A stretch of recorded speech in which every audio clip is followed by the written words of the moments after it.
Now at 6, police are getting ready for a big weekend in Seattle as the Seahawks fight for a trip to the Super Bowl. Good evening, I'm Preston Phillips. And I'm Mary Nom. Thousands of 12s will be cheering on the Hawks at Lumen Field and all across the city. Today we got a preview of what to expect from police, including new information about how they're dealing with the threat posed by drones around the stadium.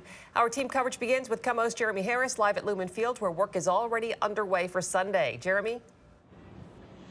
Yeah, and of course, most important here for the Seahawks themselves, be ready for what will likely be a very tough game. But we also got a preview from police about how they're preparing what will be potentially a historic weekend in Seattle.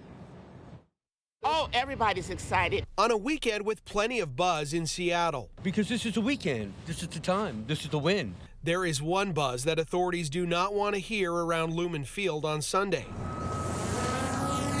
Drones may give a good view of the stadium, but they are prohibited from being flown within 3 miles of Lumen Field before, during, and after NFL games.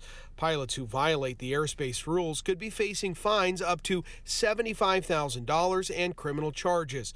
Law enforcement will be on the lookout for rogue drone operators. We'll have adequate officers down there to deal with whatever might come up as far as crowds. Seattle police will have extra help around the stadium on Sunday as 70,000 people are expected inside and many outside and in bars around the city. We'll have officers that are looking for impaired drivers. Officials are hoping most people will come to the stadium on transit, but for those who are driving, if you do have a firearm, don't bring it with you because you can bring it into the stadium, and we would not like you to leave that in the car because it can be stolen. I think sometimes people get a little too worked up at the stadium. It's a must-win if the Seahawks want a trip to the Super Bowl. You can call it bandwagoning or whatever you call it, but I'm on the bandwagon. See?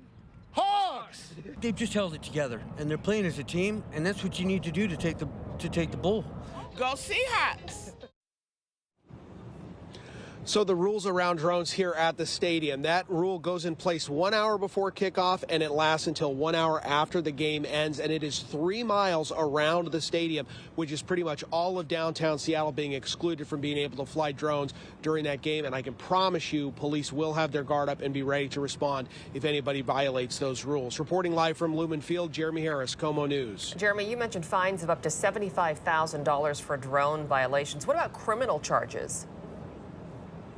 Well, and there's been sort of, as drones have become more popular, there's been sort of a ramp up of education and now enforcement. In fact, just last year, there was a guy who flew a drone over a Baltimore Ravens game. He was found, arrested, and he faced federal criminal charges. He had to pay a fine. He's on probation and do community service because of it.